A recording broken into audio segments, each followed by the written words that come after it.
Hi everyone, I'm Trevor New. Welcome to the Stage by Stage show. This is a concept that I created just so that we can chat with high performing people, really to find out what makes them so successful. So hopefully we can all learn from that. And this is the follow up to the podcast I did with John McLean. I recorded that just over a week ago, or released it just over a week ago. John was part of the Subaru World Rally team, and he was the number one technician in the Impreza that Peter Solberg and Phil Mills won their world titles with in 2003. So here's some highlights of what we covered on that show. That's what we're getting up in the morning for. That's what we're going to bed at night thinking about it. We're going to win the World Championship. As it was, we won the World Championship with 1 point. It's a very big sign of never giving up. 1 point means being a world champion. Not having that 1 point, you're second and nobody remembers how you were at all. I expect to see the gearbox on the floor in 2.5, 3 minutes. I got a text message from Phil actually. He said, rear damper leaking, sump guard bent. I met it coming out on a flatbed trailer. It's sitting twisted looking at me with oil running out of it everywhere. The front left hand corner is about 6 inches higher than the right hand corner. The car is proper stuffed like. So there you go. If you haven't listened to that yet, where have you been? In order to do it, what you need to do is go to stagebystage.com/blog. You've got all the different platforms that you can download to. Subscribe to it, and like tonight, if you like what you do, please don't share it at all, because John's very shy and he'll absolutely hate that. So yeah, stagebystage.com/blog, and you can have a listen to that. All right, so Johnny has a superstar guest that he's lined up for tonight.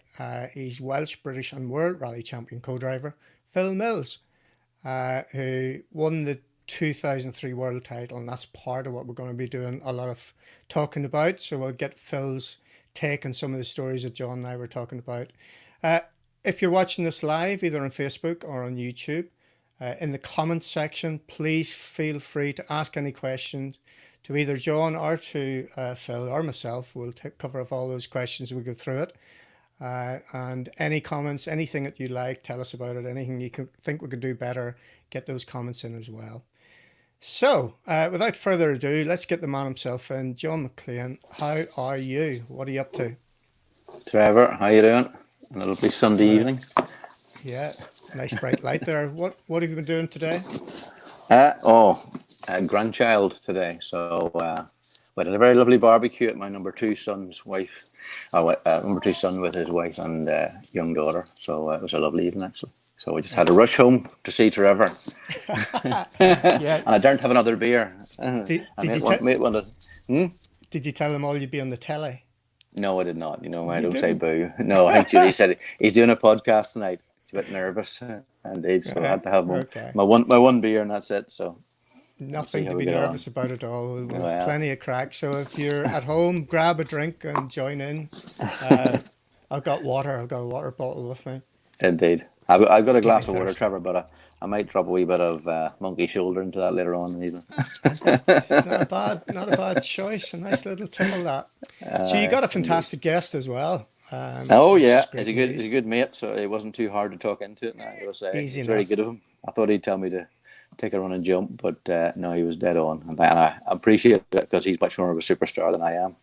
So he's lots of stories. But as I said to you, I think you would probably need a couple of shows for Phil, because it goes a long way back with them, and often we're together, and if we're doing a road trip or something together, it's just 3 or 4 hours of talking about the rallying and what's going on and who's doing what and what's been happening. And it's the road trip is nearly as much fun as the excitement we have at the other end as well. So they're always good fun. We always have at least one road trip somewhere in the year. Excellent. But, I think he's been a busy boy today, so we'll get him in to see what he's he'll be out smashing. Let's get him in. Mr. Mills, how are you? Good evening, world. Yes, I'm fine, thank you.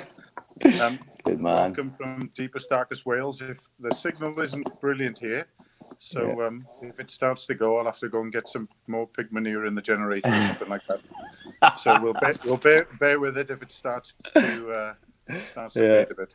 You got a fair suntan there, Mr. Mills. What have you been up to? Well, we've been shooting today in a shooting competition up in North Wales, and I must say it was pretty windy. And I must say, I look like a lobster on slow roast at the moment. It was very, very windy there, and I'm feeling it in the face at the moment. So ignore the red face. Do you remember Swan? I think we're all the same of it. I think. Do you remember Swan Vesta matches? Yes, it looks like a match. Thank you for that. Yes, I do actually. Yeah. No. Cool. Okay, so let's crack on. The whole idea of this is just to have a chat about that 2003 year. So John and I did the podcast where we focused mostly on the learning around what makes a brilliant performance. So we did tell a few stories that time, and you heard hopefully that little clip it around, summary of what he was talking about.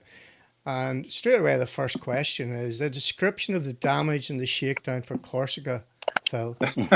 Apparently it wasn't accurate. What's your thinking on that? Well, it would be more than a one show to describe what happened in 2003. Let's start with that.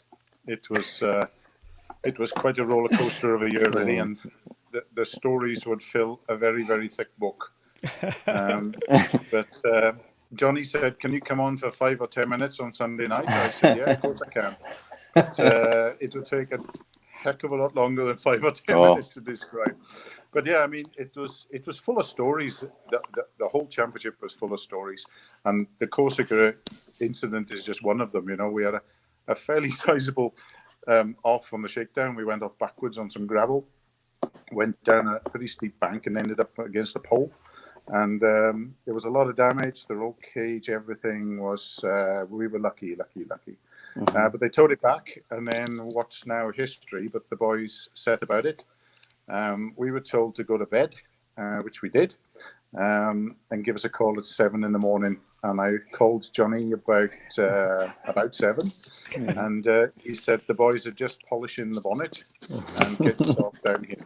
And that we went down, and they really were polishing the bonnet, and it was just incredible what them boys did that night in that little workshop in the back of Ajaccio, I can tell you. But they did it, and not only that, but we won Corsica, which we came back to win the rally. We took it on the last stage against Loeb, which we shouldn't have done, but we did. And the whole thing, without those points and without that event, we wouldn't have won the championship. So it was a huge. There was story after story after story from the whole year, and it really would take a long time. But that was one of the sort of major incidents that happened, and it was quite early in the year as well. So, but what them boys did that night, I can tell you, I don't think there's many teams. I know there's some brilliant stories, you know, about overnight rebuilds and so on, but that's got to be one fairly close to the top of the tree. Excellent. John, just be careful of your mic. I think you're rubbing your mic. Sorry, you're doing. That's no okay. problem. It's just coming no across. Problem. So what was your thinking then, Phil, when you went to bed? Did you think the guys had sorted? I must be honest, it was a brave move. I mean, we knew the lads were just brilliant, you know. But they ended up in a little body shop at the back of Ajaccio. I think you went there to do the Porta Power, didn't you, John? And then Or did I? And it really was. I saw a picture quite some weeks or months later then of the car about 2:30 in the morning, and there was no door. There was no doors on it, no bonnet, no boot.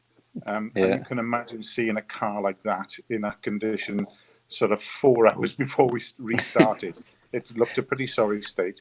But yeah, the boys were just brilliant, and they loved it. You know, they took to the challenge of it all. They were so tired at the end of the event, but you know, they loved it. It was part of the challenge. And when you see the lovies in Formula One these days complaining about their work schedule and so on, I heard some complaints from Formula One yesterday that they did a race last Sunday and they were all so tired and everything. What these guys did, honestly, would make them guys look pretty stupid. Excellent. Less fighting talk, Millsy. Well, get real. I'm sure they worked very hard. It was, but as you said, I think everybody bought into it. Everybody loved it, actually, and I could probably speak for them all. Everyone enjoyed that. The whole experience, the whole buzz, it was mega. But the whole championship, I thought, was kind of like that. We seemed to be quite a tight little team. And, it was. You know, it was. We had our little team, and it was very tight. But to come back and win the rally as well, that was the story. That was just absolutely fantastic. And we did it on the last stage in the rain. Everybody was on slicks, and it was a do or die stage, and you know, we pulled the job off. Oh, it was mega indeed. It's I actually, how did you actually go off? Trevor was talking to me earlier, and I go, I don't remember. It was it was what we call split, which was a very fine cover in the gravel.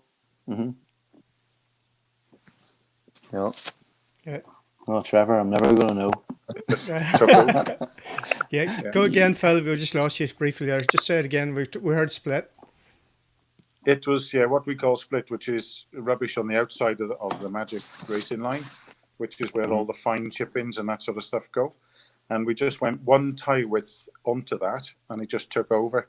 It was on a right-handed downhill, and then the pendulum took over, and that was it. We were off, and we were, it was a very fast corner as well. So it just took over, and that was down the bank and looking at the sky. Not even a world champion could have brought it back. No, she was gone. Like it really was one of them that you couldn't do much about. But there we are. We came back. And, it was good. I remember, and the whole afternoon. And I remember being in the service area, and we talked about flying a car. We talked about using Tommy's car and Tommy not doing the event. Right. And I remember Petter just being in bits, as he always was, being so passionate. And all we could do was try and fix it. That's some of the spirit of the team up, because Tommy was our teammate then, and Tommy said, well, just take my car. I don't want to do the rally. You just take it. And the FIA wouldn't allow that to happen. That's right. But that was the team spirit, Tommy said, just do it. You're in a chance for the title. Just go. And them are the stories that never get to the press, and fantastic. Indeed it was. So John, the podcast was saying about you'd like a group within a group, a tight little group in the group. He talked about you and Petter, talked about Pierre, Jean, your engineer, John is the number one technician, and it was a matter of full trust and just passion from Petter that was infectious throughout the whole of the team. And I don't know if you had the chance to listen to the podcast yet, Phil, but as you know, I've known John for many, many years, and there's nobody more passionate about rallying, and his particular attitude is something that's drawn a lot of really positive comments, from well-respected people within the rally community on the back of the podcast and what they heard about that. And it's certainly shone through. And how important is that, just for anybody watching who is a technician or anybody who isn't maybe as confident as it could be? John started off just working as an apprentice in a rally team. So how important is it to have a technician like that it's everything. And if you look back, it's everything. You build up your little nucleus, your engineer, your number ones, whatever it is, all the lads on the car, they all have their corners and so on. It is a very, very important part of it. And if you look at Formula One, the engineer and the number one normally follow the driver if he ever changes team. That's how tight it is, and that's how important it is. So they go as a package to the next team if they change teams, for instance. And it was the same with us, really. We couldn't have. It took us a few seasons to build up what we had, and it was just fantastic. It was such a working relationship. Myself and John, we had a great understanding. In the end, he didn't have to ask me what I wanted. It was all done. It was one of them. And if I asked for something, or we asked for something, it was done. It was as simple as that. Absolutely. It was never questioned, or there was no question like that at all. So it was a great little team, great little nucleus within the big team, and it worked exceptionally well. We didn't get a chance. We didn't get a chance to talk about too many of the stories of the championship because of what we were doing. It's more focused the podcast on the skills, the knowledge, the attitude that you needed to be successful and get to the top where you can win a world title like that. So the start of the year, I think, John, you were a bit concerned that the championship wasn't going the way it should have gone. So, Phil, can you remember the start of the year and just anything that you think will be interesting, stories or highlights? That's the whole point of why we're here. Likewise, folks, if you're watching live on YouTube, if you're watching live on Facebook, feel free to ask any questions. I'll pick them up. We'll get them on the screen and we'll get your questions to the guys. I mean, like I said, we could sit here and talk about 2 hours about each event if you wanted to, but it's difficult to sum it up because there were so many stories. But at the start of the year, Monte Carlo was always a disaster for us. We never did well in Monte. And, it started off again, a small disaster. Then Sweden wasn't so bad. And it went on from there, really. It got a little bit interesting towards the end of the season. We took, again, the history books don't actually tell the story. And I'm amazed that nobody ever Motorsport on the story, but we had an absolute revolution of a car called an ECD car. And there was only one ever in the history of the World Rallying, and we had it. It was electronically controlled damping. It was an amazing piece of technology. And when I say amazing, it was beyond anything that anybody had ever done in any form of motorsport ever. And it was decided, we tested it 2 weeks before. John, is that right? Yeah, we did. We did back-to-back tests with 2 cars. We decided to run it. It was revolutionary. It was cutting-edge stuff.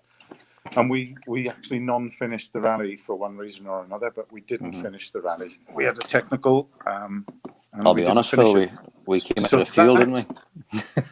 It did. we had a few, but we were so focused on the dampers, I think, and we had a little issue going on in the background, and we probably missed it. But the car was trick car, but they were going to stop us using that car, but we were trying to monopolize on it. The press never really got hold of what we had. The car disappeared as soon as it arrived, type of thing. So nobody really, it was disemboweled as soon as it went back to base, I believe. And nobody really saw exactly what it was. So it was cutting edge stuff. It didn't work on the day, but that could have cost us the championship. It was a big risk, big gamble. And we came away there with 0 points. So there was great stories along the way. And that's when it got a little bit tough then, because even if we'd have been fifth, taken 9 points or something, we'd have been in the driving seat, but we didn't. So it was all getting quite interesting towards the end of the season. At the start of the season, it was all fairly sort of normal stuff, really. And the plan always was to win the championship in 2004. That was always the plan. And of course, it came forward 1 year. So it was about mid-season to 3/4 of the season when it all started to get a bit serious and all a bit, this could actually happen. So the early part of the season, there wasn't too many stories, really. It was all straightforward stuff. Yeah, just going rallying flat out and trying to win and having knockbacks. But as you say, we weren't too concerned. And then I think we sort of could see this. I don't say it was possible, but there was quite a few of us all in the same window.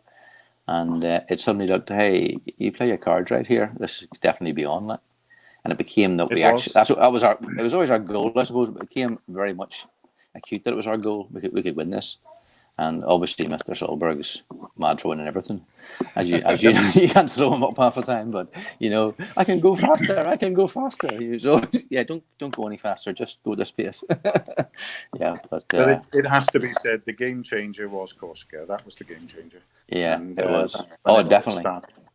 And what a way to change it! It was class. It really was. I remember standing with Lappy in that rain, and you were just crunching time out of people, and I was thinking, Lappy, we could have this. Like, we're going to win this blooming rally, and it was just what a weekend it was. It was a mega weekend. Like, it's one we'll dine out on, but not many people can drive on slicks in the pouring rain. That's for sure. And, there's not many, not at that speed anyway. No, and it really was in the days when slicks were slicks, and it was pretty high risk stuff. Yeah. Mouth was open. Yeah. So as part of the team, you need a lot of coordination to get you all around the world, and you're coordinator on the event as well, Phil, wasn't he? Was he any good at what he did? Sorry? Your coordinator on the team was Welsh as well. Was he any That's good? Right. I mean, again, we were very lucky as part of the team. It was a fantastic team, and all parts of the jigsaw came together. And part of that was having a fantastic coordinator. Yes, Kenny Rees was the man, and he has a lot to be thanked for. I can tell you, some of the things and some of the stunts that he pulled off was. But extraordinary, and it's all part of that jigsaw, and he made it happen. That's for sure. Yeah. Is it this guy here you're talking about? The legend, Ken Rees. Ken Rees, how are you?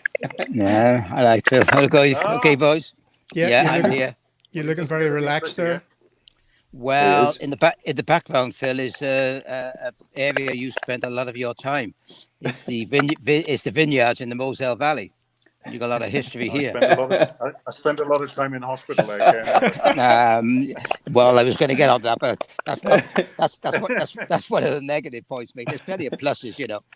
But I'm just over here on a little vacation. A lot of people sending me cards. Just be sorry, Trevor, about him, but you know, the Park Plaza Hotel and various people and Phil Adams was here today having a beer with us, and a lot of good memories here, you know. But anyway, over to you guys. You know, now we got the Irish. We got 2 Irishmen and 2 Welshmen. Let's go. Rugby match. Yeah, exactly. Bit of a scrum. Ken, just for the benefit of those people who don't know you, and I've clearly met you about 1981. Who does not know Ken Rees? Ken, where have they been? Me at the moment.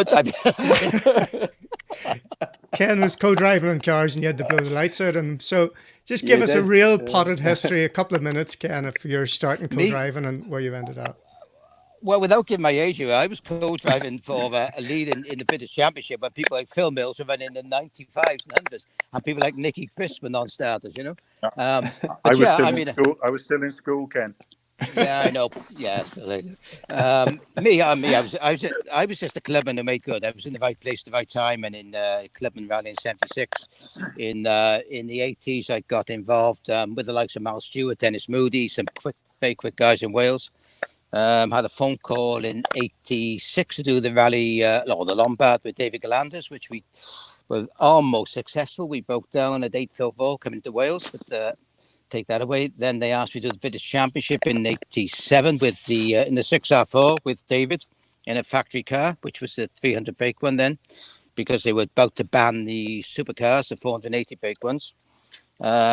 So I did the championship and we won that in '87, which I then sat back a little bit while the likes of Phil and Nicky went on in their careers and started getting to some good places until 1990. And then I had a phone call from ProDrive to say, can you come and work with us? Which I joined them in 1990 and went right through to 2008, the full career that with it, and then took over running Petter's team in 09, 10 and 11. And then various things since. But 2 highlights in the career. 95, winning the World Championship with Colin McRae. I worked very close with Colin from 92 to 97. And winning that as a coordinator was great. And also working with Phil and Petter from the time they joined us in ProDrive in 2000, whatever. And winning the World Championship in 2003. Probably the two highlights of my career to date. Incidentally, as well, when you finished, of course, the Subaru side of things, and Petter set up his own team in rallying and rallycross, you had a role there as well, didn't you? Yeah, Petter. It all came to a stop. I was in Monza with Petter in 08, and we had a phone call while we were doing the Monza rally sprint, and he had a phone call to say we'd like to, from the Japanese, to say we'd like to see you tomorrow, being Monday, in Nice. Oh, God, he said, I know I've asked for an extension on my contract, but it looks like I'm going to have an even longer extension. And they said, well, we're flying to London first to see David Richards at Heathrow. And then we'd like to fly down to Monaco to see you, Petter. So I drove Petter back to the airport. He got on his own plane at Monaco, at Monza, and flew home. And unfortunately, the news on that Monday was the wrong way around completely. It was the fact that they were withdrawn from the championship completely. So then we had a very bad December and January in ProDrive, and then I had a phone call from Petter to say late January, early February, can you come to Monaco? I said, yeah. When do you want me to come down? He said, now. I said, well, normal Petter, If you can't do it now, let's do it yesterday, Now. I said, well, I'll try to get down in the morning. He said, come down, because he had an apartment there. And when I got there, picked me at the airport, went into his apartment, and I sat down with him and Petter, had a coffee, and they said, we're going to start our own team. I bought a Zara, bargain price Zara. I went to my own team. I'm going to do the World Championship this year. Can you sit down with Pinello over the next 2 days? You know all the figures. It's all on top of your head. How many we need, what sort of figures for transportation, all the costings, everything. Can you go there? So I sat there for 2 days, went through the whole thing, and he said, okay, that's how much money we need. We'll go for it. And I flew home, and a couple of days later, he said, "Ken, I got the deal." The guy is as Phil will know, is mega for pulling sponsors and money. I mean, he's a superstar that way, and I've never seen a guy work so hard. And we did it. We missed Monte Carlo that year, and we started in Norway. And the amazing thing is that Phil will tell you, we came out of the blocks that year, 2009, and we were fastest in the Super Special in Norway. So from a private team of, at that point, 12 people and a Zara, we led the World Championship for one rally, for one event at one stage. But then, it went on then to a superb year. And then it got stronger and stronger. And then we missed Phil when he dropped out of it, but for various reasons. But it was working with Petter was good in those days. Yeah. Excellent. All right, guys, I want to take you back to the 2003 championship, because as you told us, and you'll not get a more dramatic end to the World Championship than win by a point. And if we fast forward right the way through, Phil, to Rally Wales, which was Network Q, I suppose, back then, and the whole Morgan Park thing in particular. So this is you in with a chance of winning the World Championship, probably become the first Welsh person to win a world title in your home rally.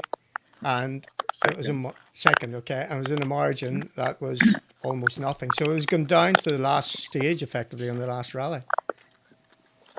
I'm getting interference from somebody's microphone. Is it mine or? I think it might be Phil's, but go on ahead, Phil. Tell us about it. Yeah. I remember the split coming through. Ken would have sent the split. Yeah. You remember that? I remember you telling me, Right. Yes, You tell me, Phil, because we know what happened at the end of it. With all the excitement, your pace notes getting thrown in the air. But just rewind about 5 minutes before that, or 10 minutes, or whatever. There was a holding control just before the last stage, and I think it was done for TV or something. And there was a lot of hanging about there. I think we had a 25-minute wait or something. And we were listening, we had the helmets on, sitting in the holding area, listening to the radio. And we'd heard two cars had set off into the stage and got punches. And Ken was on the radio into my earpiece telling me that cars were getting punches, and we were trying to find it in the pace notes. And oh my God, it was just all the crazy stuff that was going on. But it was quite a long stage, actually. And it finished in Margan. There's a few dodgy places, especially the bit where you go down through the trees at the bottom after the second hairpin, and before you come into the famous rhododendron bushes there. That's a real dodgy place. And I can remember telling him that to steady on a bit. I felt we were going much too fast. But I think there was a few steadies in the pace notes along the way. But it was a blinder, absolute blinder. We did everything, and typical Petter, the windscreen washer fluid was emptied out, and the rally jackets were thrown in the ditch, and everything we could to try and do it, scraping mud off the wheels. But it was.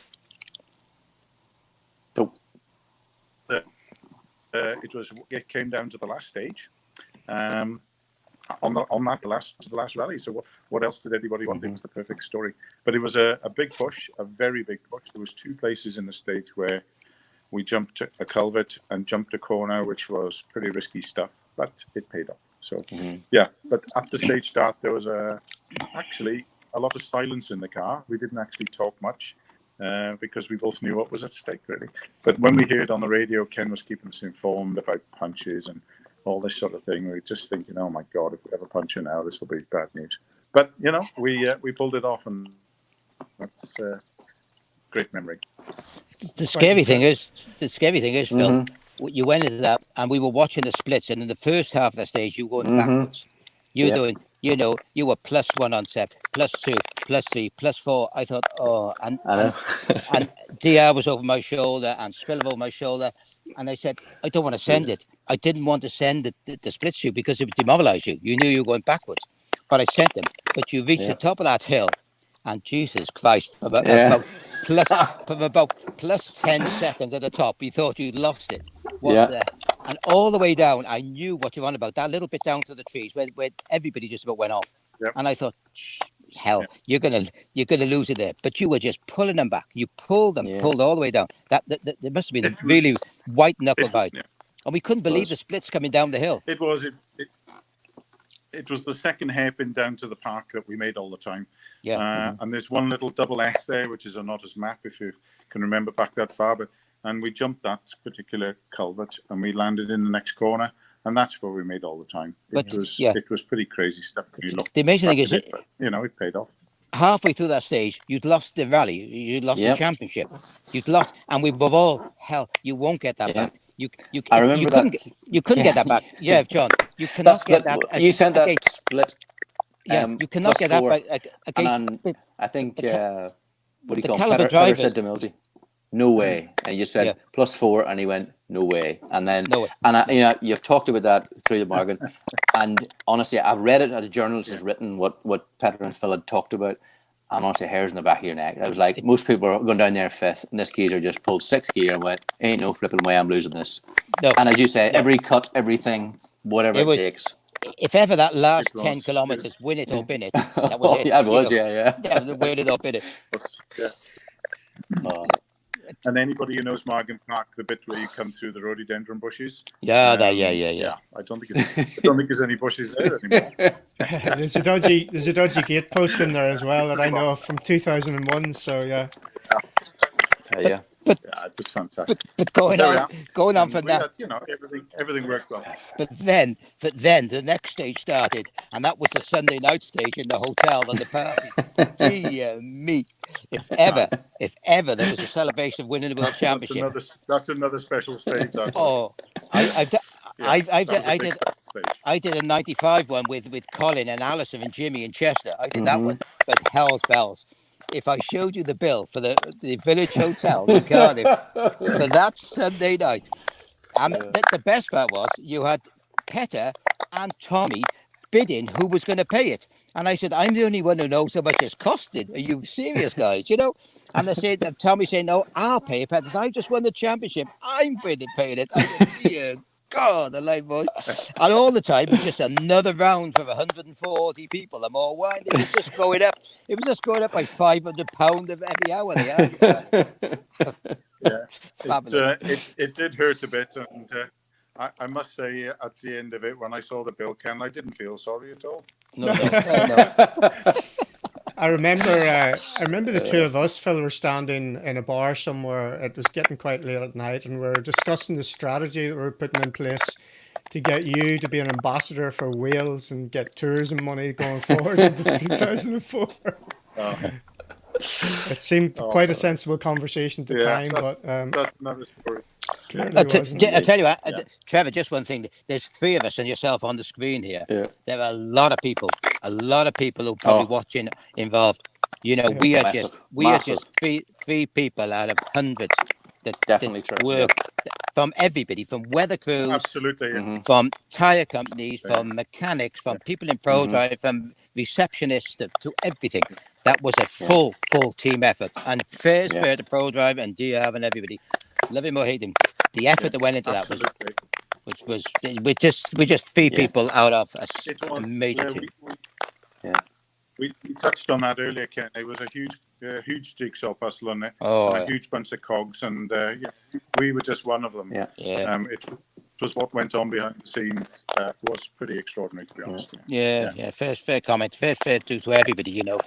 It was a fabulous year that we lived on for many years after the success of that, and we deserved more. But unfortunately, rallying is what it is. But we deserved another championship out of that.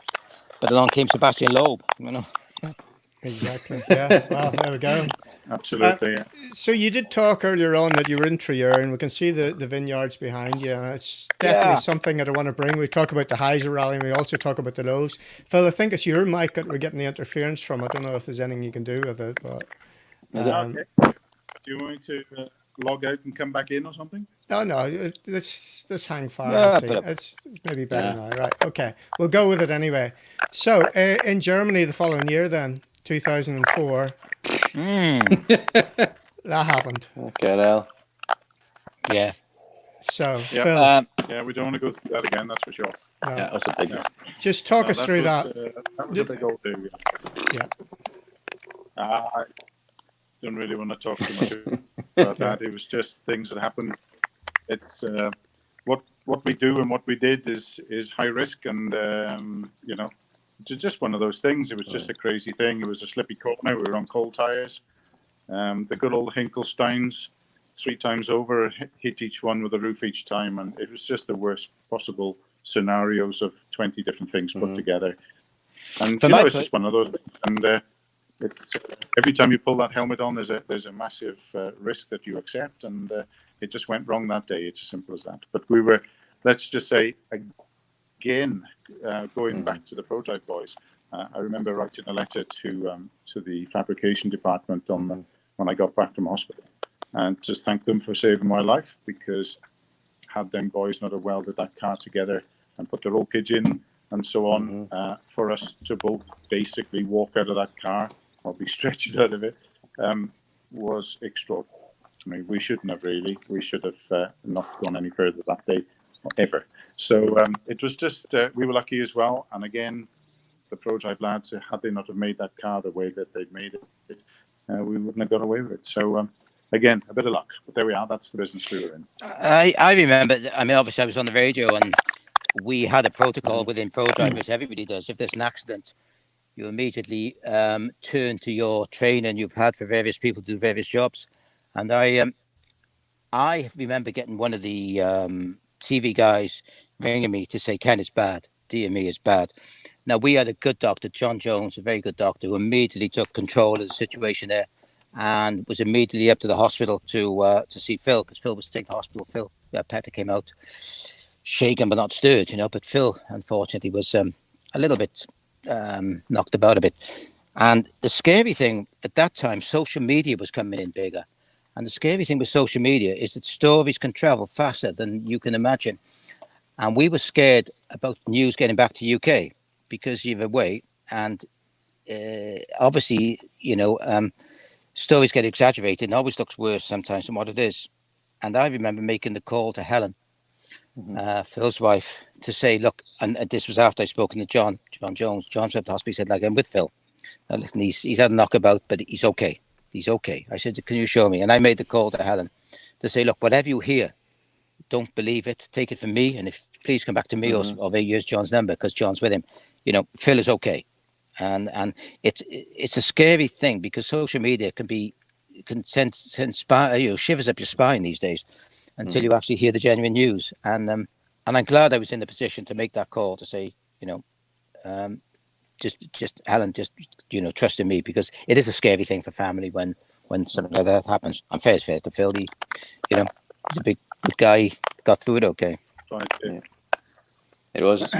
I remember again, the same. Sorry, go ahead. As a team coordinator, there is it's what they call a disaster plan. Yeah. And the team manager and the team coordinator have that, and it's 2 sheets of A4. Yeah. And them are the 2 sheets of A4 that no team manager or team coordinator ever want to pull out of the briefcase. But I think that day was one of the times when that sheet was pulled out. You have to be very careful what you say and what you do. But yeah, it wasn't the best day. It was serious. I remember picking that car up, actually. And when you see, well, obviously everybody knows the size of Phil. He's 6 foot plus. And honestly, I looked in the car and I went, there ain't no way. And I rang Paul Hyathrida and I said, where's Phil? And he said, he's standing beside me. I said, put him on. He said, what? I said, I don't believe you. And I said, put him on the phone. And he came on, just said a few words. And I went, Jesus, man, I don't know how you get out of this car. I couldn't have got back in that car, in Phil's side of that seat there. And we actually had we got a bit of a video, didn't we? That's for Milty's dark days. When nothing else to do, he can look at it one day. If he can't afford a new Porsche or something, he can have a look at that video sometimes, because it kept running the camera inside the car, and it's the most terrible thing to watch. Yeah. And the noise and Phil being totally delirious, and Petter can't see him, and he's shouting, Phil, and he can't see him because the roof's down on top of him. It must have been a flipping nightmare. It was, and the car, I mean, as Phil said, the way the car was damaged, I mean, roll cage really pulled apart. It did exactly what it says on the tin it's meant to do, take all that energy out of the car. But there was a remote service, and we were going to do ride height adjustment, and we put in a few tools. That was the rules. We had to use them in the car. And we didn't find the hammer until we stripped the car back at ProDrive, and it was like in the quarter panel of the boot, and that was in with like 5 big cable ties, this dead blow hammer just to knock the lock rings on the ride height, the dampers. And you think, geez, and honestly, it's an education in itself to think what can happen when you think that'll be okay in a couple of wee bolts. It bloody well won't. It will come out. It was amazing what ripped off that car. But, I tell you, yeah, it was one of those days. But, can we talk about some of the bits? Yeah, better bit. Let's go back to the positive. It's just the sport we're in, and for those people who watch, people who watch and don't understand the complexities and the highs and lows of our sport and what you do, and again, you get back into cars after things like that. So.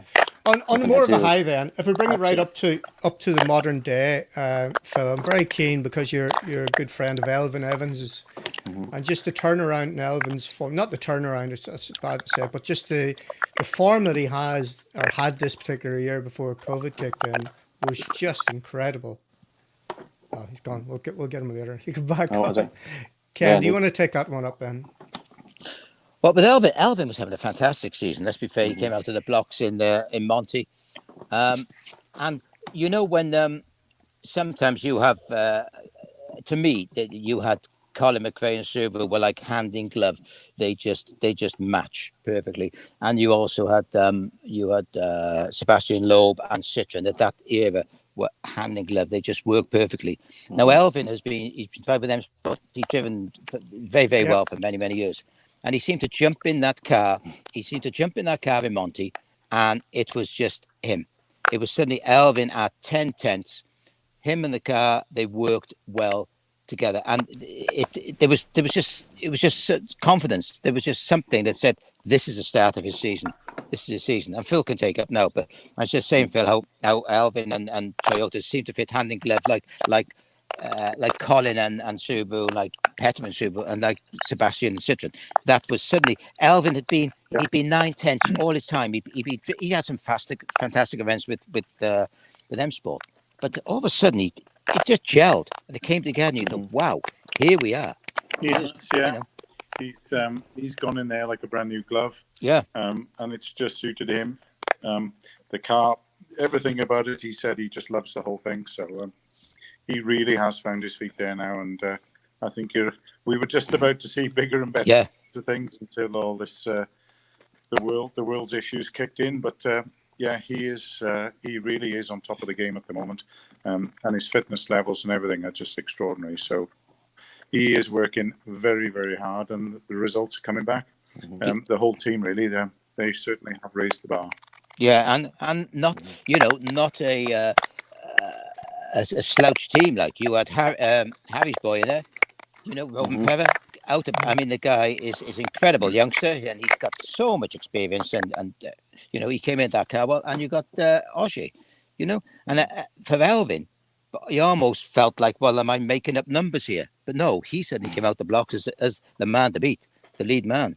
Fair. And unfortunately, as Phil said, we then rolled on to Sweden and Mexico, and the championship just stopped. And let's just hope now when it gets going, for what's left of it, let's hope that he can just keep that confidence and come out the blocks in next year and go for it, because we need him to win the World Championship.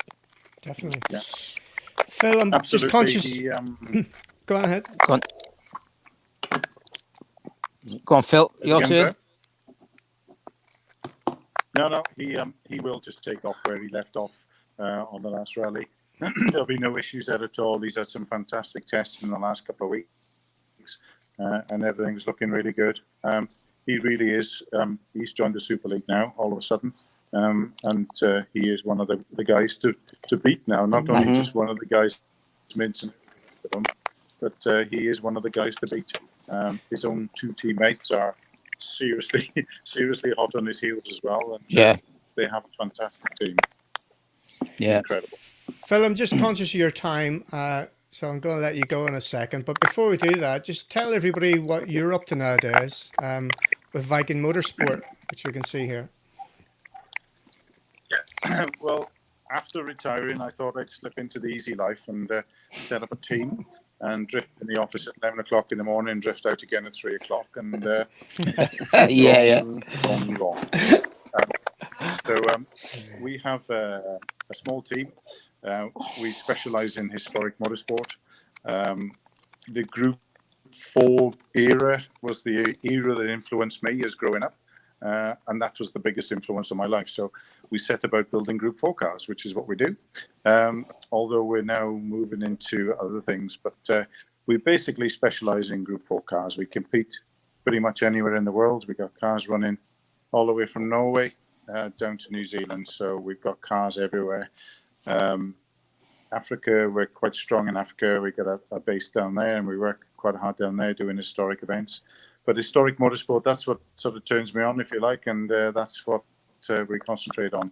We just started to go into pre-war cars to have a look at that. So we've got a car in Peking to Paris, Mongolia and Sahara Challenge in the next 3 years.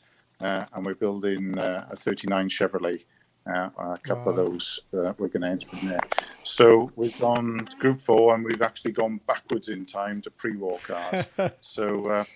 yeah, so the retirement is definitely not working, and we're getting busier and busier all the time. But it's good fun, and it's very, very different being the other side of the desk than sort of in the car with the helmet on. It's a totally different new challenge, even though it's in rallying, but the challenge is completely different. You have a few good customers, Millsy.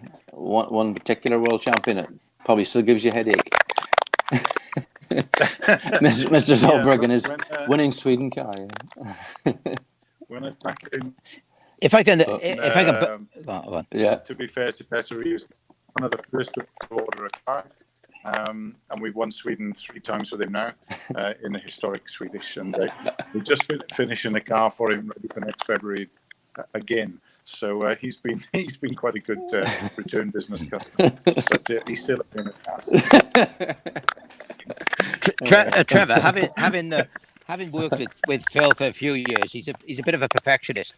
You know, from even you know when he checked in the hotel bedroom, he'd ring me up. He said, "Ken, it's only a 50-watt light bulb in here. I need a 75 to do my note."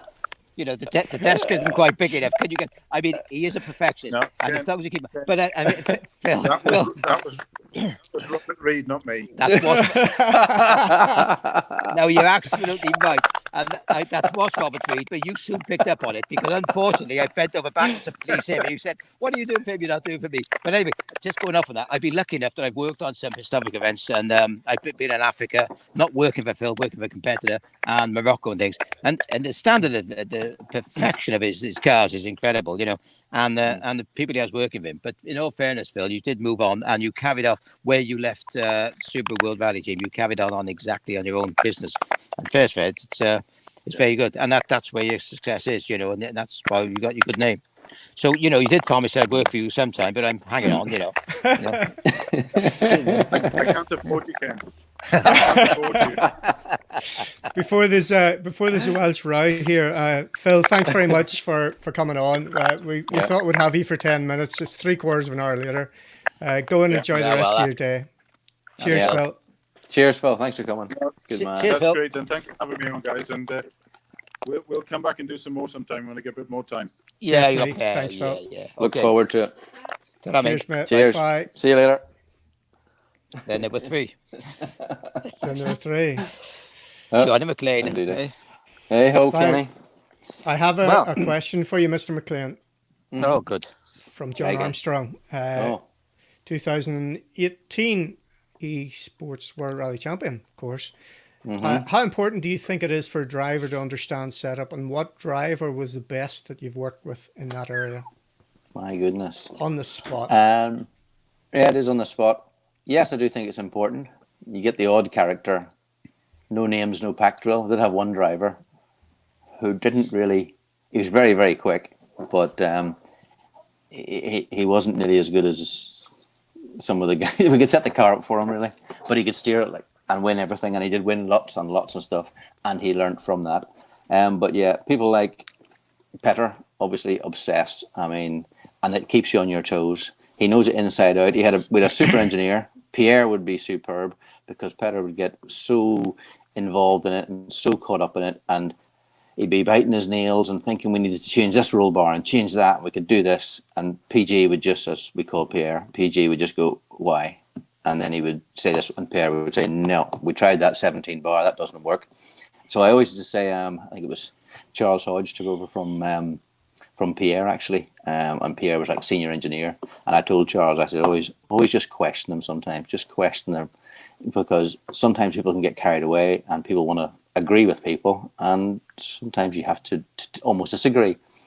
But back to the initial question, I think it's quite important that they do understand what you're trying to achieve, because then they can relay that to us, and we can understand what they're trying to do, and we're all going for the same goal. The best one, I probably would say Mr. Solberg, because everything was a detail. Changing diff maps between stages, literally coming in there, and Big Tim Scott would have to redo the maps, and Peter would say, I want second, I want it to change here, I want it to pull there. This was the second loop of stages. I don't know many people who would be just that obsessed, and he was looking all the time for improvements, and he kept all the engineers on their toes in that respect. So I would probably say Peter would be, Tommy, and people like Tommy Mackin and people like that. People like Tommy and Colin, to me, they'd drive a wheelbarrow quick.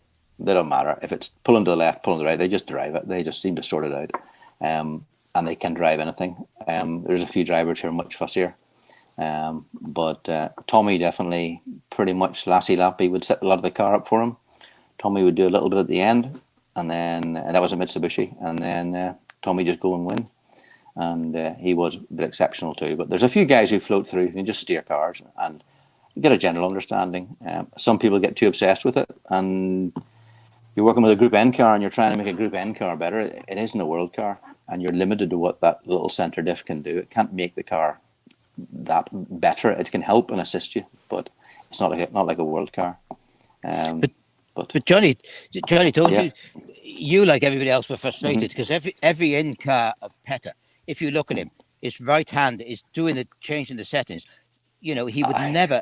He was frustrated with an engineer because he'd leave service and he'd never bring back the car that left service. He would right. Always change it. The guy had the fastest time in Finland, and Finland have the fastest time. And then we looked on the map and he stopped. I'm on the radio. What you doing? And Phil's on. He's out. He's doing damper settings. He's changing. He said, click, click. He's just had the bloody fastest time. For God's sake. Yep. Ride on the crest of the wave. No, he had to. I feel like to get there. I can get a bit more. How can you get more? Bad fastest. I think you're right. We went to Finland and I was in with a damaged car, and we went into Park Fermi and what do you call the scrutineer? Not Jerome. Jerome. The other one from FA was at the car, and I was going in with another a lower level of marshal or scrutineer to do something to the car legally, and they were under the car looking. And I laughed and I said, "You're looking for something, aren't you? You're thinking we hide something. It's just because Petter was stopping on it, as you said, fastest stage time, stopping the car, rolling underneath it. Everybody's driving past, he's just been fastest, and he's under the car. What are they doing? Are they cheating? Are they doing something?" And he was just, as you say, obsessed. And I laughed at him, and I laughed. I said, "He's fucking obsessed with damper clicks, mate. He just always fine tuning, always wanting best." But it was a standard. It was a standard joke in the team. Can we Loctite the diff setting? Can we Loctite it? So I remember a shakedown, not even shakedown, ceremonial start, maybe Mexico. Mexico, and he was up and down the banks on the road sections. And Milton said, "What are you doing?" We're just doing damper setting. And this is coming back from a ceremonial start through the town, and he was up and down the banks, and he was out clicking away. Arms always dirty, clicking a click. Try because he wanted to find a He was going to go to bed. He was going to go to bed with the winning setup. He knew it. He wanted to set the car up for the next morning, so instead of finding a rough road that you never had, he just drove up and down the bloody hard shoulder on the motorbahn coming back, up and down the things. And people said, we're going to get arrested by the police. The bloke was out bumping this thing up and down curbs. But that was Mexico, That's right. It was. But Petter was and is a frustrated engineer. He always wanted. He knew it. Yep. He was always looking for something that wasn't there. He was looking to improve all the time, and he's still like that now. Within rally sport, he was within World Rallycross, he was the same. And then Still the same now, riding out to Oliver. It's just the mold, and that's him. And it's good because it keeps you on your toes. He wants to know what click is, and he wants to know where you are, and you got to keep it in your notebook and try and keep on top of him. But then, often when we were having ding-dong competitions, all the roll bars and things like that, he knew what everyone else was running and what we were doing, and we shared everything like that, every little detail. Trevor, I mean, the guy is super emotional. I mean, he'd come in, and if things weren't right, he would either pick up chairs in the hospitality area and throw them, or he'd go in the corner and knuckle down and cry. And we've seen both, Johnny, haven't we? We've seen him in the corner in tears with frustration because he can't get what he wants, or we've seen him come in with frustration where he's launched chairs across the hospitality area. Yeah. But at the end of it, you had a 10-10 driver, and he was the best in the world at the time. Oh, he was. It was magic. It was magic. He even kept Lorraine on her toes, didn't he? He used to come in. Have you got anything tasty? And she goes, nah, nothing tasty in here, mate. He just, what have you got? I want something tasty. I remember him saying that. She's like, you're having a laugh, mate. Anything you wanted. But Lorraine being the catering manager, of course. We don't know. we used to ask Lorraine what tires we reckon we should run sometime. Yeah. There was so much confusion. I said, let's go and ask Lorraine. She gives a good tire to put those ones on. Yeah. Oh, dead on. Yeah, we'll run those. Lorraine saw and heard so much. She was better at making a tire choice. Oh, yeah. She was.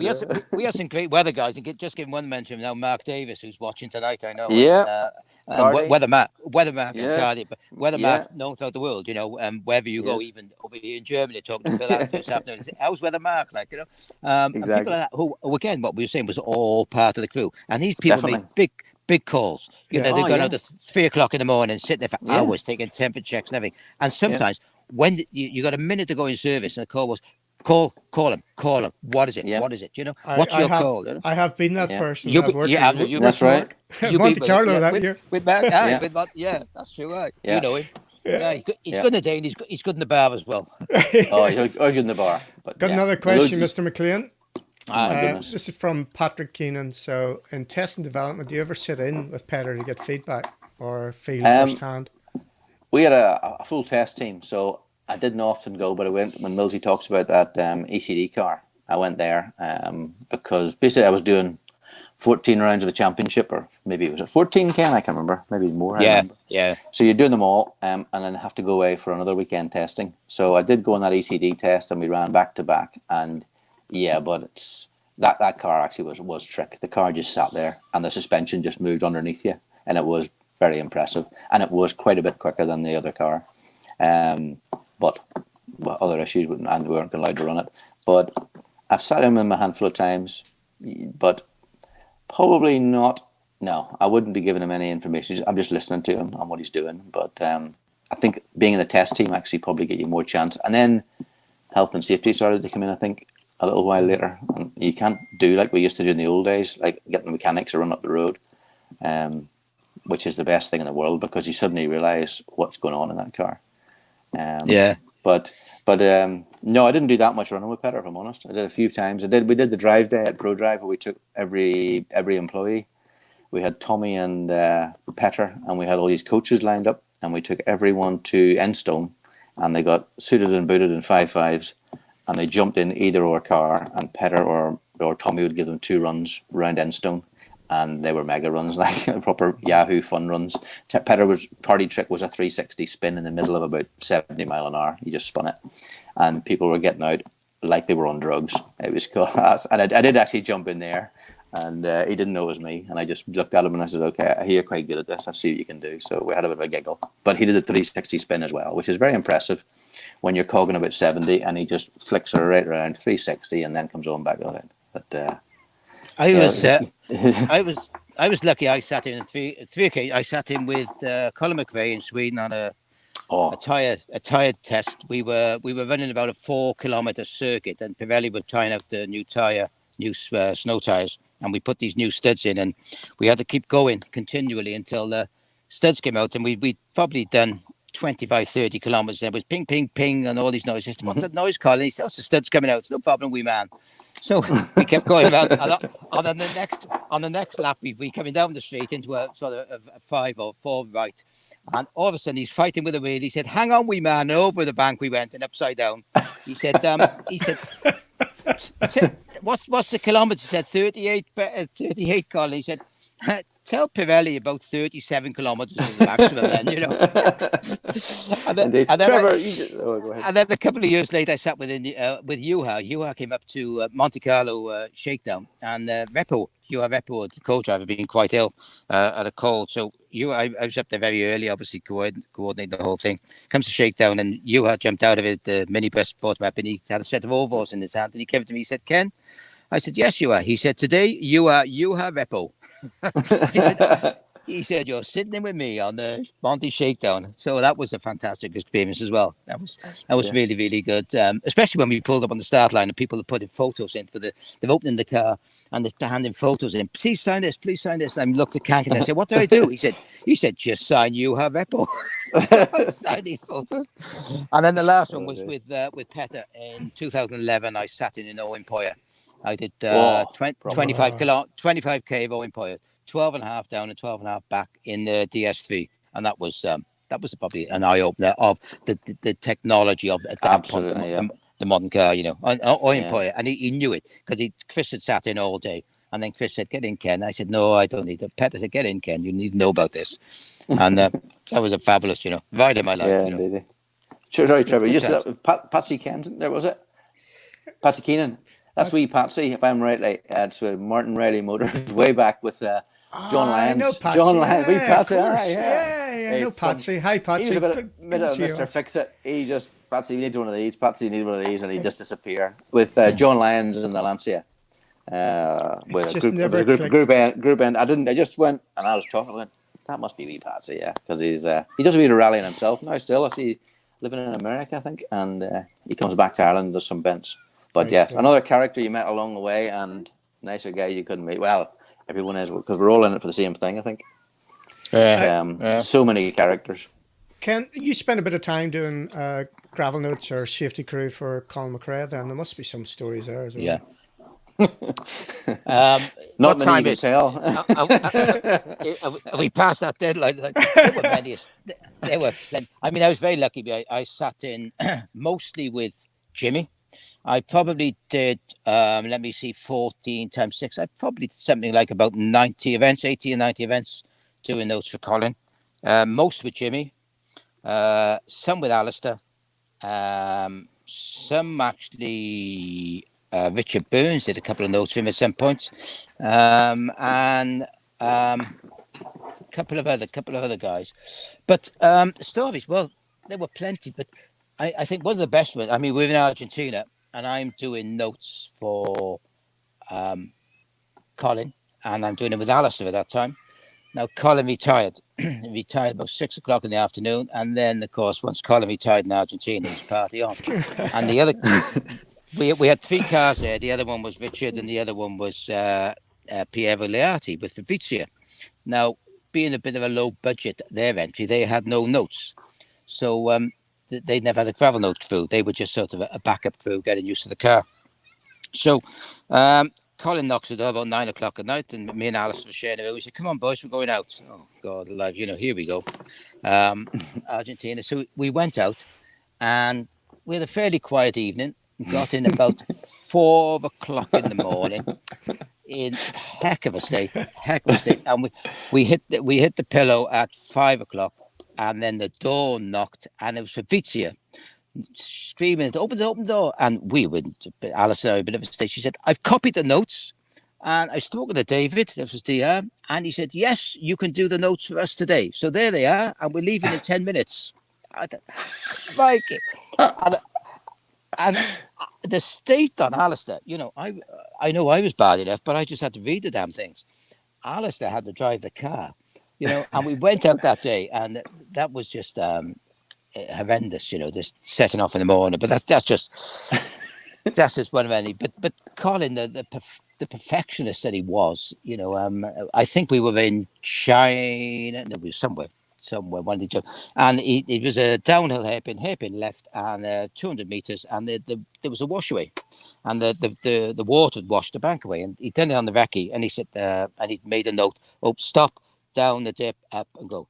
Now, being Colin, he figured that, hold on, look at the time I'm losing. I'm coming down from sort of 80 mile an hour down to nothing, down the wash, way up the other side.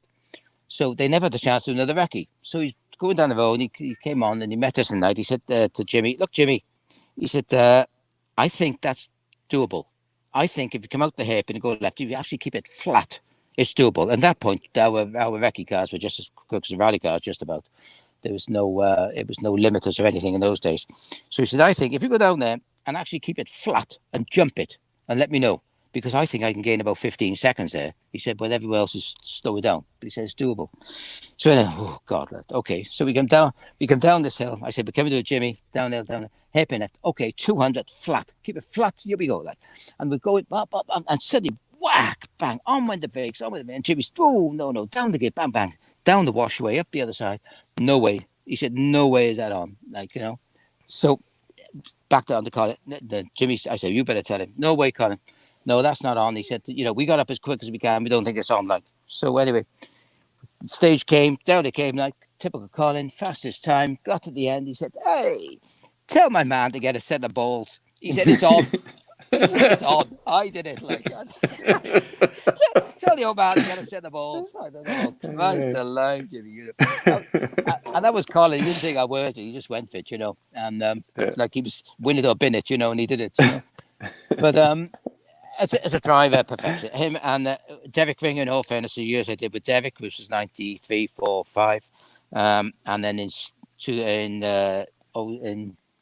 96, we changed after, unfortunately, there was a bit of a bad start for Colin that year. We had accident after accident, and we had a biggie in Indonesia. And politics took over then, and they dropped Colin for Derek for no apparent reason. But the powers above needed to see a change. Japan wanted to see, and BAT, being 555, wanted to see something but done to stop this glut. We had a world championship of 95, and in 96 he was just spinning everything. So negotiations started with Nicky, and we put Nicky in the car.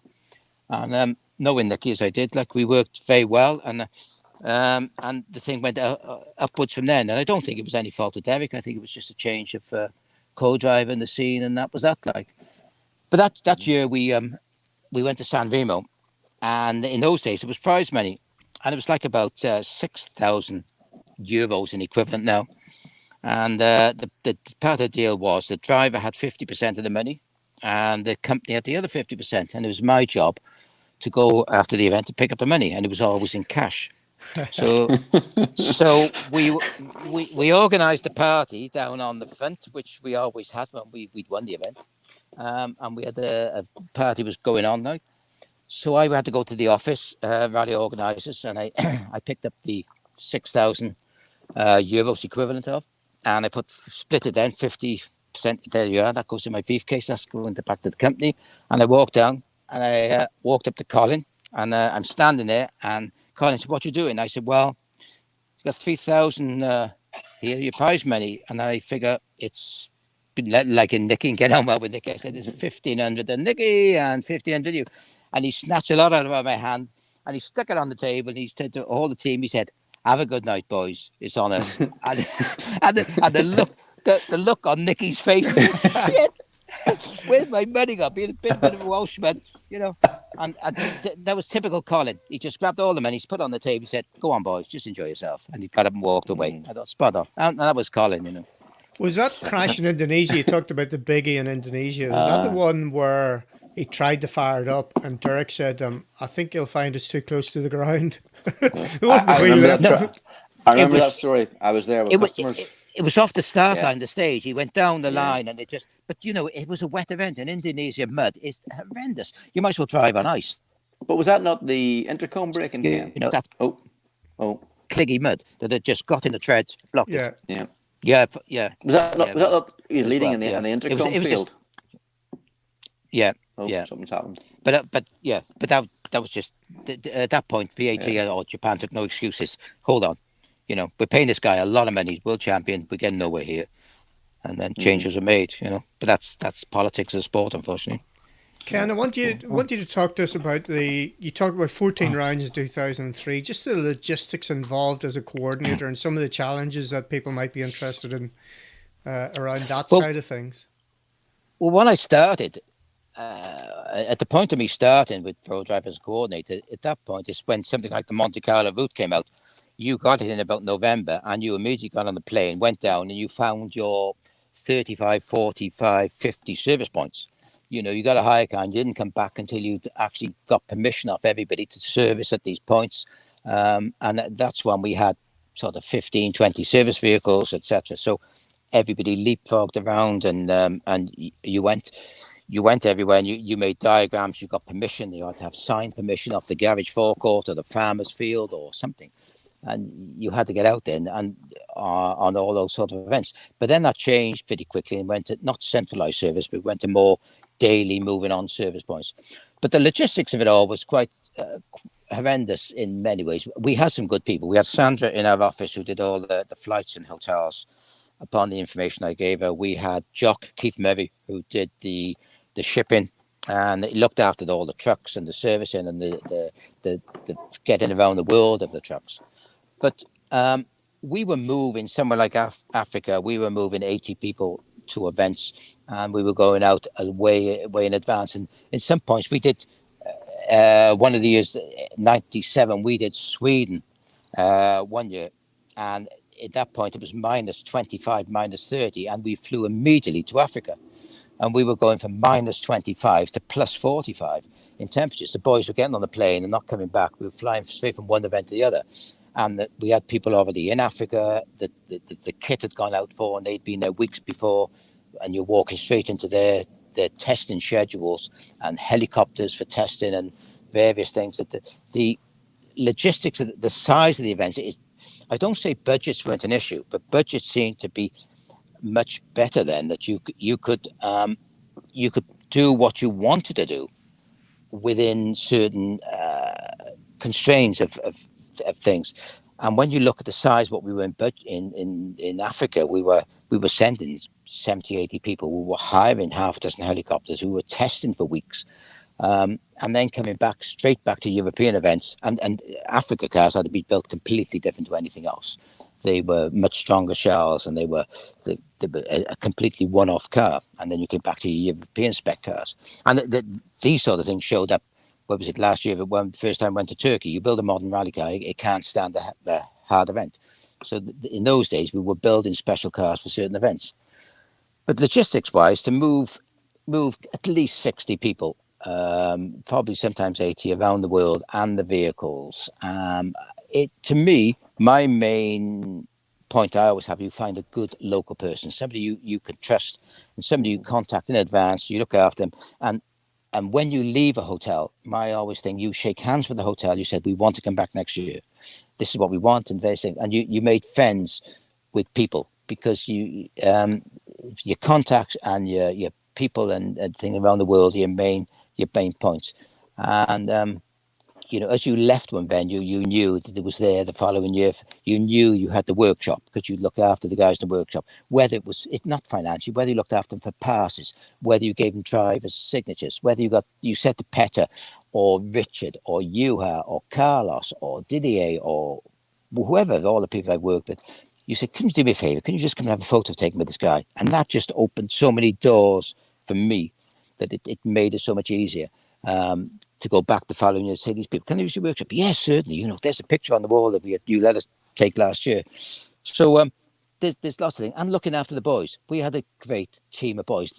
Johnny will know now. We had some good number ones. We had good number twos. We had fabulous people right through, from catering to truckies. They're very great truckies. And when you look after these people and you get on with them, we were a big family. And when you're doing 14 events, you're not home a lot.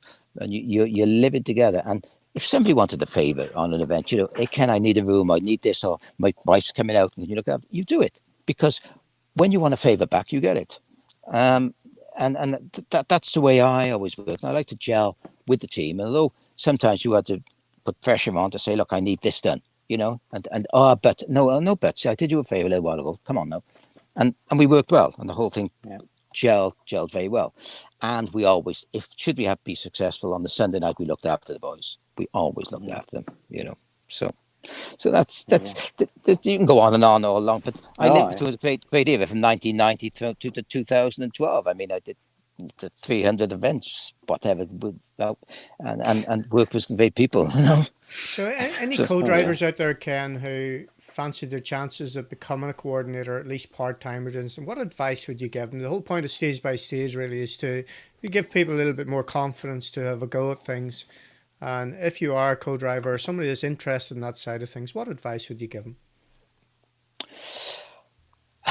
Communicate with people. Just don't make enemies, make friends, communicate, make contacts. Always look ahead, well ahead, not the next event, or not 4 or 5 events. Look next year. Always work well with the FIA. Always work well with event organisers. Always work on the fact that I'm coming back. You know, this isn't a one-off, and I'm not going to. You might disagree with somebody. Don't shout at them, because a lot of people are volunteers, and they you can give them a little. You can give them a chance for a photo. You can give them an autograph, and that is tremendous. And like I was talking to Johnny earlier, the things we took for granted. For God's sake, we worked with 26, 27 world championship drivers over our time. We've done so many events around the world. What we take for granted, to just give with these people, just give them a little bit of time. But for me, look ahead, look where you're going in the next event, look where you're going in 6 months, look where next year. Work with the FIA, work with the organisers, especially event organisers, and try to cooperate with them. Don't work against them. Be positive thinking. And if they have a problem, help them with it. We sat in meetings, as team managers meetings, and there was so many negatives. Don't be negative. How can we help you? Because you guys, you've worked 11 months on this event. We've just come to do it. This is one of 14 we're doing.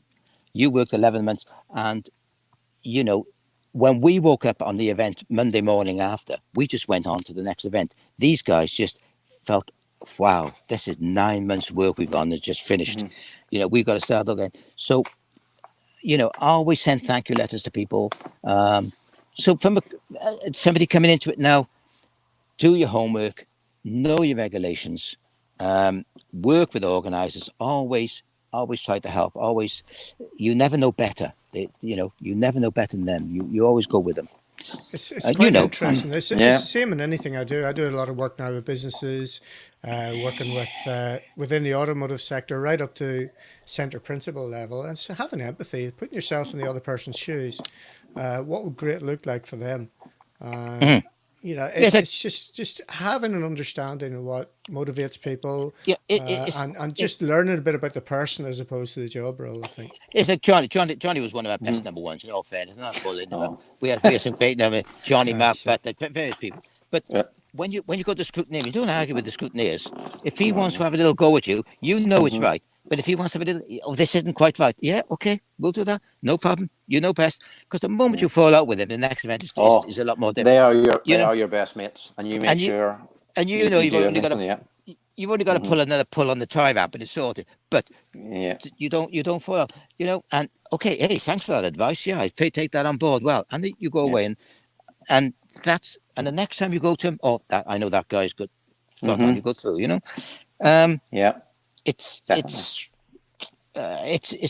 a tough game. It's a lovely sport. But you've got to cooperate with people all along, because to me the volunteers need thanking a lot. The marshals and all that, a lot of people. Ken, you okay to hold on another 5-10 minutes? Just so I want to go back to John just to speak a little bit about Tommy Mackinnon and Mitsubishi, because I haven't really spoke that much about that, John. Just your experience with Mitsubishi, working with Tommy Mackinnon, winning world championships with him as well. Well, I didn't win it because I was only there for a couple of years, 3 years, I think it was. But but working with somebody like that, and I said, I think I've said to you before, he was a bit special. And I remember when I started there and I was under the car with Kiwi Neil Scott, who sort of looked after Tommy's car in our group. And you sort of would look around the car and you go, where are the sort of trick bits? Because the Evo wasn't that trick. And he just went, he sits in that seat there. And that was about the height of it. And he really is it. And but as a team, as Ken says, they are a family. And I do, the short time I was at Mitsubishi, definitely Linda and Andrew made a proper family out of that team. They were very, very close, and winning 4 championships was quite impressive, very impressive. Yeah. And those guys, I'm still friendly with those guys. I mean, I got a lot of time at Pro Drive and a lot of success too, but I think the Mitsubishi boys are, they're every bit just the same guys. But I think, as Ken says, with a light, there are. You ordering a drink, Ken? Another drink? Ken's very good at ordering drinks, by the way. Yeah, I can. I just got inside now. It's a bit light. Indeed, but I think we talk about teams, and most of these winning teams, they do become family. Those rally out guys alone, they've known each other for, God, I'd be scared to say, before they came to rugby, got 20, 30 years. Some of those boys must know each other, and if we have a reunion or anything, they just pick up where they left off. And the same with the Subaru boys. We're down there in Banbury, and try to every Christmas. Every second Christmas is probably the best one because everybody gets busy. But we'll all catch up, and you just leave where you left off. Catch up where you left off. But as Ken said, you go through so much. 14 rounds of a World Championship. You do have to get to know people. You know their personalities. You know who are good in the mornings, who aren't good in the mornings. The ones who may be out a little bit later than they should be out. You give them a tweet tap and just make sure we're still on here. Sunday night, just wait for that. But they are, I don't know, a very special breed. We get paid to do it, but I think a lot of us forget about that. We don't even realise we're getting paid to do it. We're just living the dream. And we're absolutely flat out. And I come home and my mortgage has been paid, and obviously my missus is happy enough. And I just thinking, I think Ken and me had a conversation actually just recently, and it was by Solberg, and it was, it was just exactly it. You tell the story, Ken, because most people would love to hear these stories all night. You got me there, Trev. Yeah, you hear me? I was on it. I always used to go out on lunches. Used to take the lunch packs. Not always, but sometimes take Levine out to do lunches with I met Petter and the boys. And we were at some point, and Petter was on a high.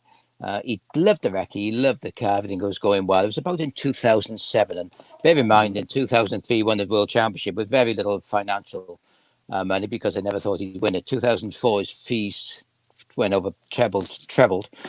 And then in 5, 6, 7, they just went up. And in those days, drives on big money, big bucks. I won't go into it, but there was a lot of money till it all stopped. And we're on the recce, and Petter comes in. He says, "Oh God," he said, "I just love that stage. I love it here." So I said, "Yeah, it's you're enjoying this." Oh, I said, "I just love the car." He said, "In fact," he said, "I drive for nothing." I said, "I drive for nothing." And he said, "Do you know what? Japan just keeps sending me millions." He said, "Just sending me millions to drive the bloody thing. And if only they knew." He said, "I love the sport so much, I drive for nothing." And I just said, "Okay, Petter, just take the money and give it to us, But that was Petter again. He was just so enthusiastic. He was just look. I just love driving. I drive like same as Henning. We just love it. And they keep sending me all this money. But I. Yeah, he does. I think that was quite infectious. I remember even 10-minute service in the morning. I think it was Scott. I can't remember. Right hand front corner, and Petter came in on. I'll say it was Alpine Stars or something like that. A pretty trendy hoodie at the time, I think it was. And Scott goes, "We win this rally. Can I have that?" He goes, "Yeah, of course you can." And true enough, we won the rally, and he just gave him this fleece. It was just the whole the passion. Like, absolutely, you can have this. He used to hand us his watch or his wedding ring. Sometimes he would take it off. "Mind that?" And you're going, "Holy smoke, man! I don't want your wedding ring." And I don't want it on my glove, and then I bring it back and put it back on, or as you say, many a nice watch. But I think that's where we learned to drink black coffee, everybody, didn't he? Because he just drank black coffee, and he just gave you half a cup every time you get in the car. Have that. You had another cup of coffee. But he was very infectious with his enthusiasm. And we spoke earlier of his, his attention to detail or his ultimate mad and want to win.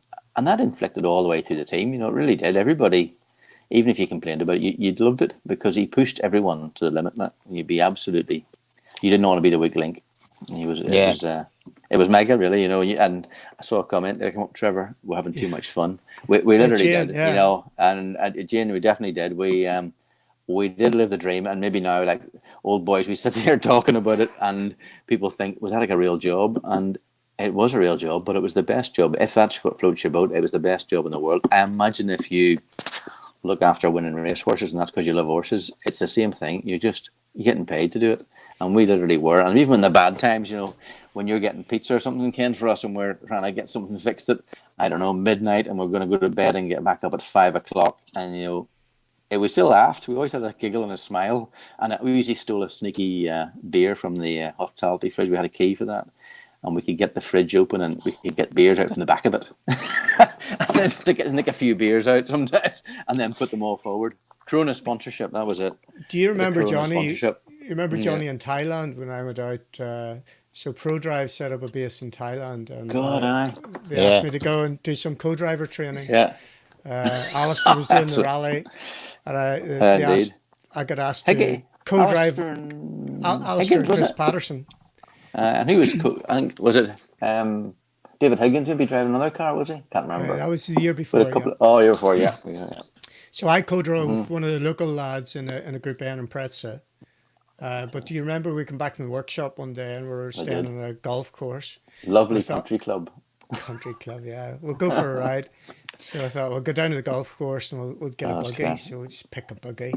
We'll get this buggy and then we'll go back to the room, we'll load it up with beer and we'll just tour the golf course having a couple of beers. It's like the milkman coming and the rattles and the bottles in the back. So we're driving around this golf course and every time we came on, people would stop and they'd bow to us, you know. You did? So, yeah, how you doing? That was great. We were, another beer. Yeah. And we get the golf buggy back and we get out of it. Of course, on the side of it says Course Marshal. We didn't see it before we get into it. I just picked it up. It was fully charged. I will take this one and just reversed her out. We jumped in and away we went. This big sign all across the front of it. Yeah, Course Marshal. That was us. But those are but you have so many stories like that. We had a giggle like going to Thailand and having a laugh. The thing we forget about sometimes is just the eras and where we were. Like 2001, we did a podcast recently with the guys in the Sprint Rally podcast, and they're focusing on the World Championship in 2001, 7 different manufacturers involved. Of course, with Neil Weirden and I, we were lucky to be in a 206 World Rally car in some rallies that year, and to be teammates with Gilles Panizzi and Harry Rovanpera, father of Calais. And that was a golden era of the World Rally Championship. And these guys, 3 Irish lads, it's just like listening to somebody in the pub chatting about rallying, and they just love it. And that's the year they pick as the best year. And likewise, if you think of the British Rally Championship, the late 70s, Ken, when you've got Group 4 escorts, Mark II escorts, was a golden era. But of course, the F2 days, the kit cars and lots of manufacturers involved. And of course, I was privileged enough to be a part of that. So exactly as you said, John, you know, at the time you think, this is just too much. But maybe just took a lot of it for granted as well. We did surely. But, you know, Ken, you talk about your early championships. When I was doing flipping Irish Tarmac Championship, I wasn't thinking about going to a world champion or ever being part of a team of a world championship. When you just got on and the phone would ring and things would circumstances happened and you just kept stepping stones and learning and getting experiences. I mean, you learn in somebody's car and suddenly you're in Galander 6R4 and then suddenly you're sitting beside Jim McRae doing notes and it all just kind of happened. And Trevor, over the last wee while you sort of forget, but with Trevor doing this wee podcast and bits and pieces, I've been like cutting the grass thinking about stuff, but I remember doing that rally and being with this person and that person. And, you know, as rally fans and I don't know if we're bubble hatters, maybe we are bubble hatters, Ken, but the people you have rubbed shoulders with that you probably looked at in Rally Sport, or I did in Rally Sport magazine, which I sadly still have from 1980s and things like that, and you think it was the best job in the world. There's people watching, there's people listening tonight who you tend to think, well, you know, who want to make a career. Don't give up. We've gone through a bad time. We've gone through a bad couple of months, you know, and motorsport was getting on a high. The British Championship was good. The World Championship was good. It was getting on a real good high at the end of last year and the beginning of this year. Don't be put off by what's happened. Just follow your dreams, because Johnny started where he was. Me, I was just, you know, mine was hobby turned income. And I try to help people say, look, whatever you do, just follow, whether you're a co-driver, whether you're a driver. I know it seems impossible, but just go for it.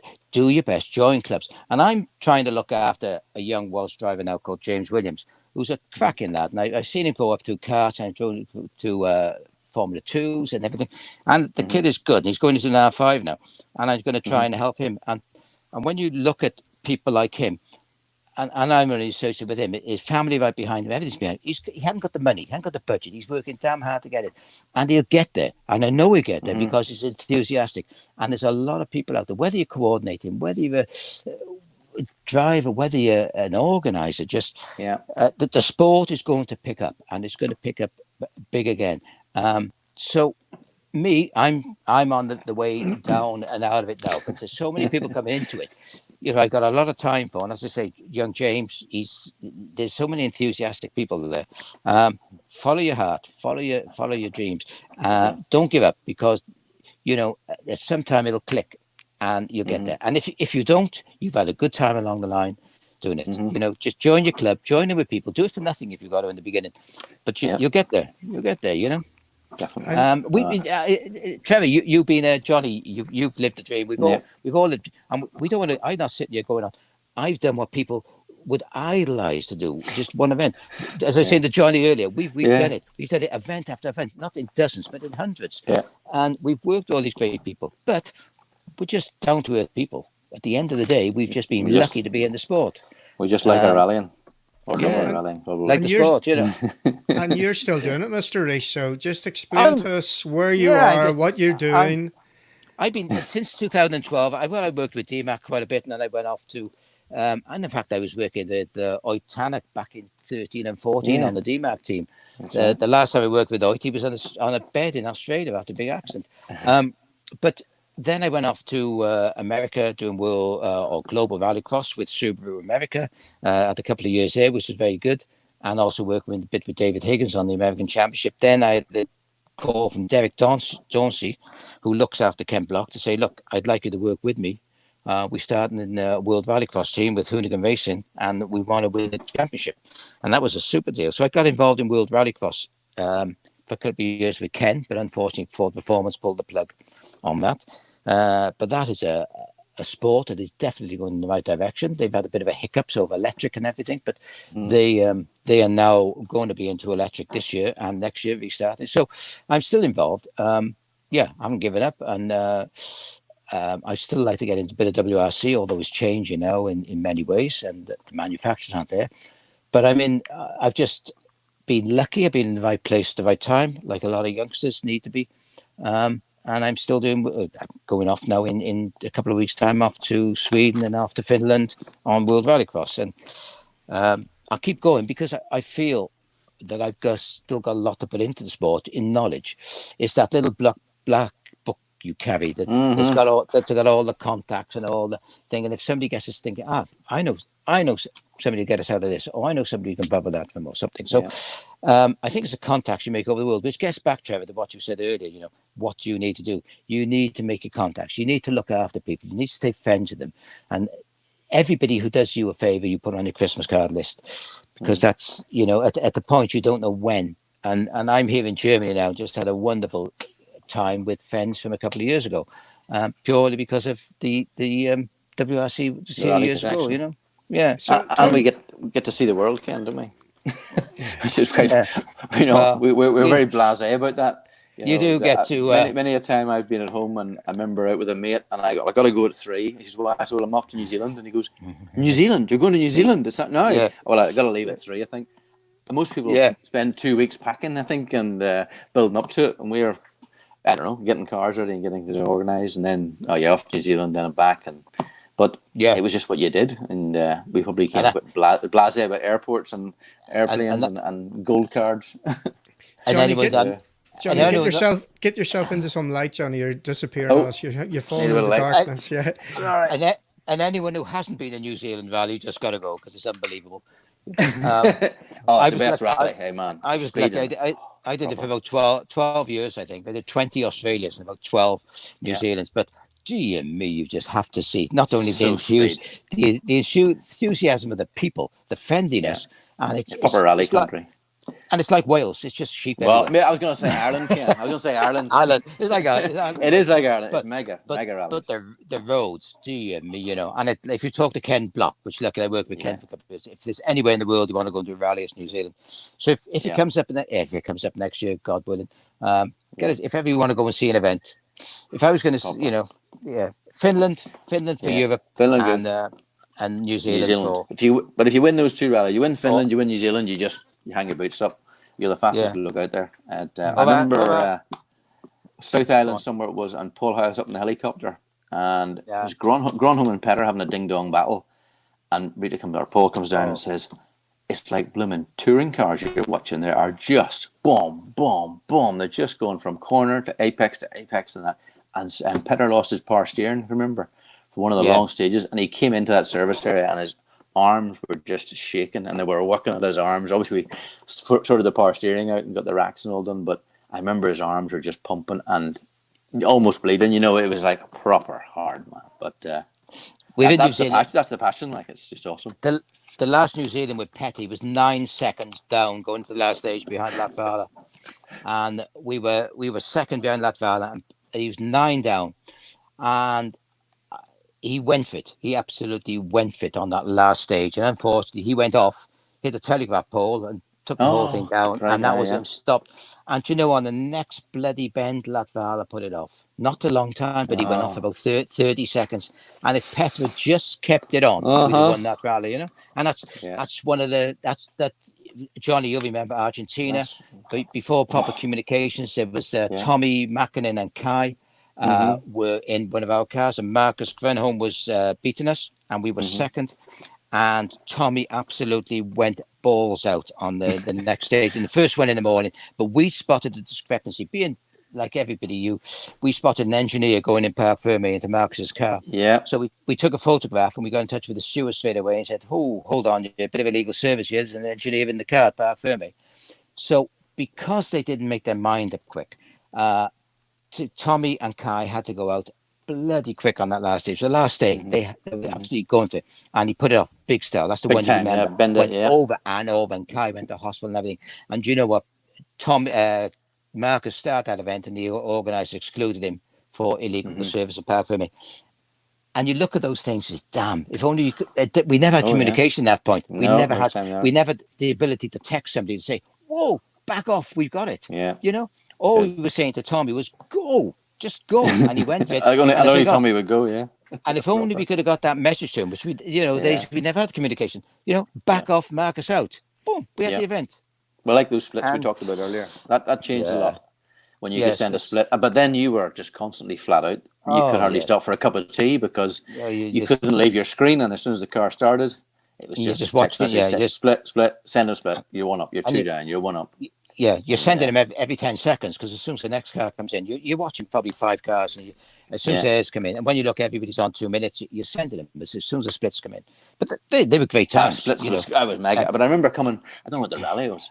It was one of the European rallies. We came out of there, and it was a Saturday night, and Solberg Loeb, 2.2 seconds apart. So, Loeb in a Citroen with French team, with Michelins, ours Japanese car, English built car on Pirellis, and 2.2 seconds. And I thinking every time we was a stage would go, you get a 3 seconds or 2 seconds, you go, come on, we got it now. And it was just back and forwards. And I think in those days actually we beat him. We beat him quite a few times until he found his mojo. We had three in a row. Remember what was that? You remember that? Because I remember the party in Sardinia. Pirelli took us out. PG had a bit of a moment on the way back. Yeah, that was good. That's when we had the Pirelli girls, but we won't go into that. Guys, we're actually an hour and 40 into this, so we probably should start looking wrapping up. We can talk to Ken. Okay. Talk to Ken for 40 days and 40 nights. And some of these stories I've heard before, but they're still brilliant, and I love them. And just take a bottle of red, and say, Ken, tell me about this one. Yeah. But in those days, every event had its finished venue. Wherever you went, there was a party, and you went down in your team shirt because you were proud to. We went to Rally Australia. I remember the boys go out in civvies, and what's his name, the clerk of the course, Gary Connolly. Gary Connolly came up to us and said, "Oh, please, could you ask your boys to go out in their team kit in the night?" I said, "Oh, we don't." What they get up to, we don't really want them to. He said, "But we would, because when they go to Fremantle, we get the feedback from the restaurants to say, hey, that was a good night because the Subaru team went here, Mitsubishi went here, or Citroen went here." And the feedback, and they all generated good for the rally because certainly when their turnover went through the roof, they could say, hey, so-and-so team was here, so-and-so. So these organisers wanted to go out in our team kit, And but you always, in those days, every event had its final, whether it was Danny Boy's in Spain, whether it was the Irish bar in Portugal, well, the Irish bar comes into a lot. Every Irish bar in the world, whether it was the Vic in Finland, or Zebras in Argentina, Corsica, yeah. Everywhere had this thing, so everybody worked up. But at the end of it, there was never fault. But I fair to say, management. There's the budget. You done well, boys. Yeah. Go out and look after the boys, and you did. That's gone now. And all those drivers would turn up. You'd always get Marcus and Marco Martin, I remember, and they'd all be leaning over and buying a slab of beer, putting it up, and just handing out bottles of beer. And I say that's where probably all the mechanics became, they were very much one-to-one with their mechanic. And you stand there with all these guys, and they're just normal people. They drive the car, can coordinate it, make sure it's, into park for me, Ken, jump in. Many a time you always jump in beside me, and I said, right, where are we going? And we would pretend we're doing a rally. Oh, Ken, we're going to be fastest at this one. And we'd be racing around through the service area. I think we're world champions. I said earlier, we're getting paid to enjoy it. So we had such a giggle with him. He's like, Johnny, let's go. There you go. I'm like, on the minute, trying to get parked for me. I was in Mexico a couple of years ago when Lewis Moyer was working with Volkswagen, and they'd had a win, as they did. And Lewis was the party animal. First for him. Johnny, you remember in Corsica when Lewis would just get on the table, he'd strip off. I mean, Lewis is a fabulous guy, and he's as much entertaining out the cars here. But we're in Mexico, and it was ideally his party. The thing had kicked off, and we're in this not club, it was a bar and a restaurant. We'd all had a meal, and the singer was going, and the music was playing. And I went up to Lewis. I said, Lewis, this is your sort of function. You will be up on that table in no time at all. Kenny said, times have changed. He said, in those days, there were no mobile phones. He said, if I was up on that table now, within 30 seconds, the pictures would be around the world. And I thought, you're right. I don't say what went on tour, stayed on tour then, because we're all pretty good, but it reflects, if Lewis did something then, or if anybody, bang. And that's why drivers don't go to functions anymore, because the people there snapping photos. Oh, look, he's doing this, right. He's got a drink in his hand. Oh, God, come on. Maybe stage diving. Okay. 32 stitches, yeah. Just before we get into dodgy territory here, I have a question from Torre Andre. Yeah. So, thoughts on the chance of Subaru coming back in 2022? So, we're talking about the new hybrid rules. Yeah. It has been bandied about. There also been rumours that Petter would head up a Subaru team. Mm-hmm. So, Ken's quite adamant to say no there.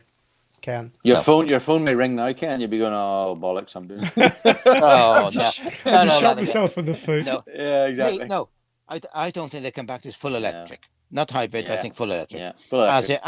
As in World Touring cars, which have now gone from, or going from normally aspirated, whatever, to full electric, as in World Rallycross will go. There's no way, to me, in rallying, the manufacturer to come in, no in between. And I don't think they'll come in the hybrid in between. I think they come back on full electric when it happens. That's my opinion, and I might be wrong. Hybrid, I got a lot of time for it, and I want rallying to go the right direction. But I think as a manufacturer coming in like them, it's either got to be full electric, i.e. relevant to the car they're selling.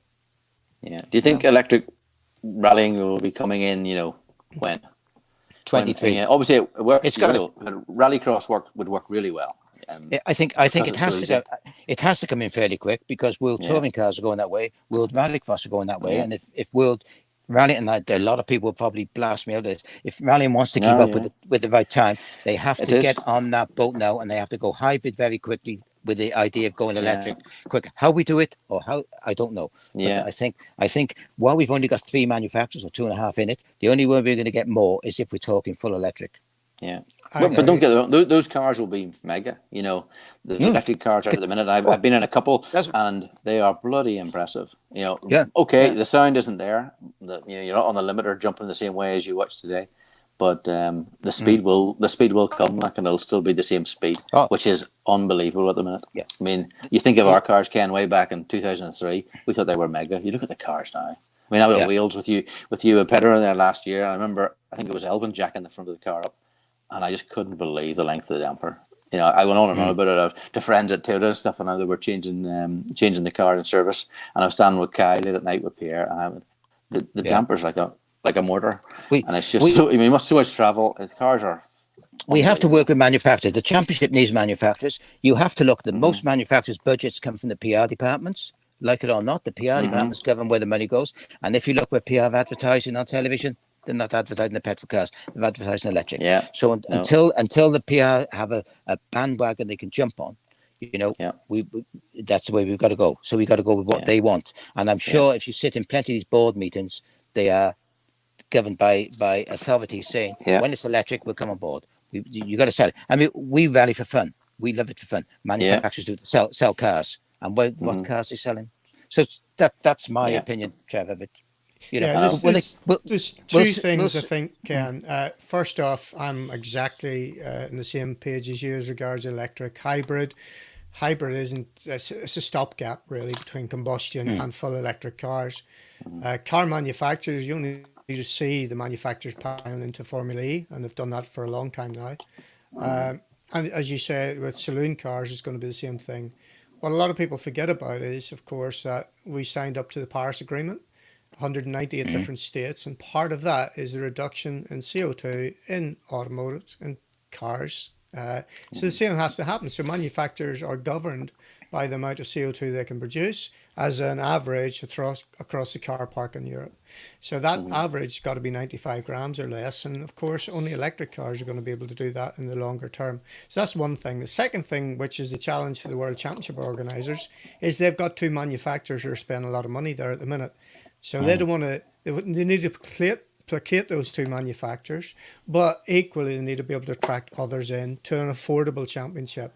Again, we could spend another 2 hours debating it, but the World Championship organisers have to get that balance right. But the sooner they go down an all-electric route, if they want manufacturers involved, they're going to have to do it. And we forget that we all love motorsport, and there are only a small minority of people at the board level of those manufacturers who are pushing motorsport.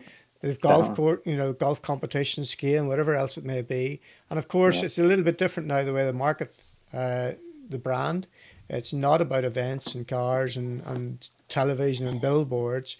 There's a lot more social media influencing, and those sides of things that command a lot of the marketing budget as well. So there's a fine line to be done. Not going to get any more manufacturers until we go full electric. I don't think. I'm with you on that one. Guys, I think we can't go on spending the £500,000 rally cars.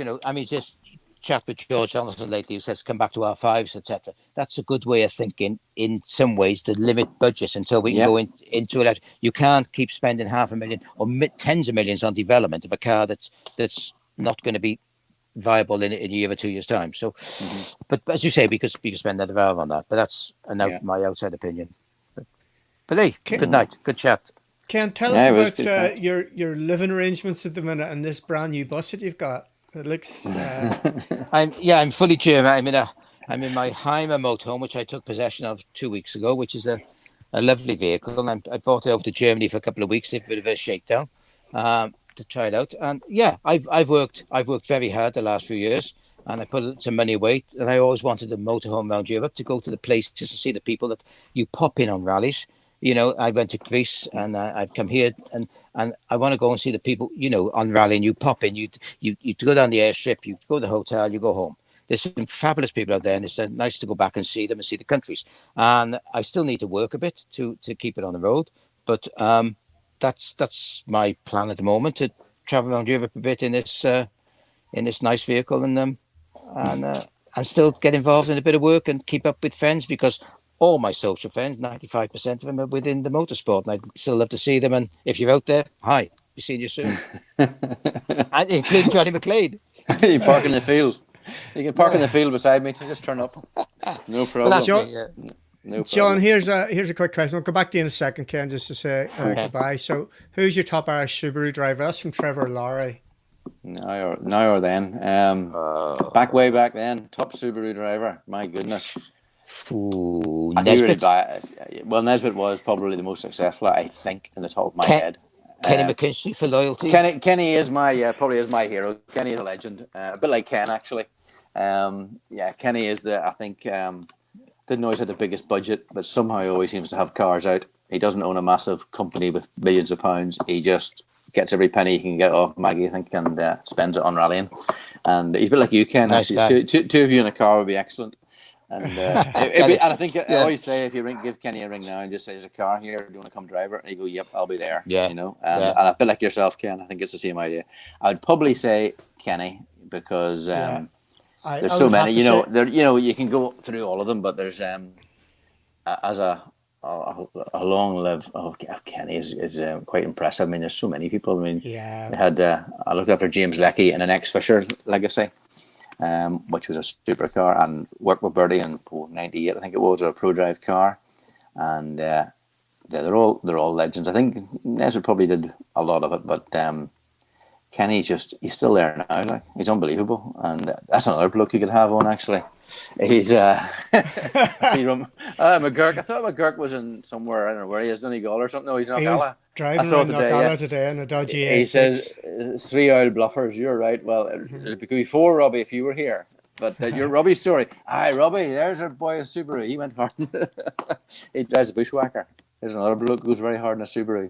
But, we've done bushwhacker. I would think it's very difficult to say. I would probably say Kenny, because of pure commitment to Irish rallying. He's absolutely lives it and breathes it, and I would say he would probably be away. And in his legacy, he was quite an impressive bloke. Like Calibre Legacy was great. Calibre Legacy, I grew up with Kenny McKinstry, that's right. And so I was part of the team as well. And that's where I met Ken Rees the first time. It was in Epont in 1981. It would have been, or sometime like that. So, with Mal Stewart, That's it. That's it. Actually, you said that somebody asked earlier, do you ever sit with Peter in the car?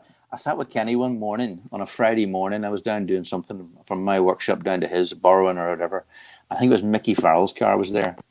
But it was a jump battery, and I did a jump battery at my feet, and we started it, and I had a little soft rear tire, and we went around the back of Banbridge on, I presume, one of Kenny's stages, and we met a BT man doing telephone work, and like, I don't think he knew what happened. We went past him, and then we met a couple of farmers who just waved casually. We passed them at top speed, 100-mile-an-hour, I'm sure, and Kenny went round, and Webb was flipping awesome. I remember just coming in and going, that was just, it was nuts. You can't do that anymore, you know. Now I'm sure it only felt like 100 mile. It was nothing like that at all. I tell you. Just Sam would say, Fatty, just give it another gear, and she's went up and up, and I just sitting there laughing, this jump battery at my feet. But there's so many of them, Trevor. Like, I mean, it's I often think we have a big bar and just a load of beer and a load of rally boys all talking, and it would just go on for probably a week, I'm sure. And, I feel like we need to revisit this at some point in the future. You could, you know, I love it. I mean, Robbie there alone. Oh, shut up, John! You're going all night. Go on, Trev. You're going to shut up. You're going to shoot with it be going. Yeah. That was it, really. Your top Subaru driver was the last question we had. Yeah. Can I give my top 3 to drivers? Yeah. If ever I would say Avi Vatanen for being just the ambassador of the sport. He's taken, he's put far more into it, never taken out of it. Avi Vatanen, Colin McVeigh, because to me, he's the people's champion, and a fantastic guy and family, and Peter Solberg for being the most difficult driver to work with, but the most most rewarding, And after that, you know, there he is, And in was Wales, you know, but you know, that's it. Ken Block of recent times, what a gentleman Ken Block to work with. But anyway, thanks, Trev. Thanks for the opportunity. You're welcome, John. What are you up to now? What's the latest? Where are you off to do? I work at a company now. The best way to describe it is working with iconic vehicles, and we rework them. If you look up, one vehicle is a Callum 25, which is an Aston Martin Vanquish. It's worth a look at. And we do several other projects. Some projects we don't really share what we do, but we're involved with other manufacturers, and they are motorsport projects. Can't actually tell you. It sounds a bit sad, but that's how this company works. We do stuff behind the scenes, and then somebody else takes the glory. It's a bit like working for Subaru, Ken, isn't it? Yeah. You do all the work, somebody takes the glory, yes. But it's very interesting work, very different work. But the same thing. You have deadlines, you have times to get cars out. Probably the stuff that we've learned in the old days of you got 24 hours. So you got a day, you've got 24 hours, would be say, and it's that happens in rallying a lot. It really does. It drags every hour out of it. It's amazing what you can be doing when you think, and things happen, and Ken go, yeah, we have to do it tomorrow, Ken. Yeah. Here we go, and it's all doable, and it reflects across that, I think, and yeah, I'm enjoying it. It's different, very different work, but it's very nice. And I cut my grass on Saturdays, and I do normal things now, which I never used to do. I didn't even know we had a lawnmower way back in those days. You know, you do. I think I said to you, Trevor, a while ago. I don't think you get over it. It's really like being a drug addict. You learn to control it, and you don't do it, but you do remember how good it was, and you do want to look at it. And I do probably watch rallying. If you look at any of my Facebook pages, it's pretty sad. A lot of rallying, a lot of old stuff I really enjoy watching, but you'll always find me watching. And it is the best motorsport in the world. I mean, all motorsport is good, but rallying, if you show it to anybody, it's just unbelievable. And today is absolutely phenomenal.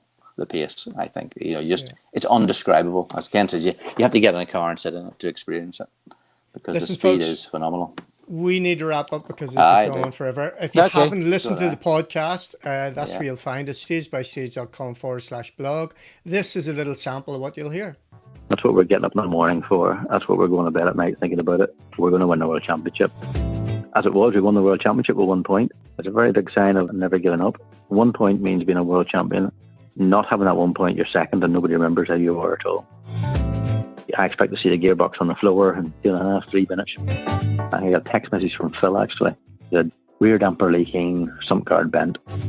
I met it coming out on a flatbed trailer. It's sitting twisted looking at me with oil running out of it everywhere. The front left-hand corner is about 6 inches higher than the right-hand corner. The car is proper stuffed.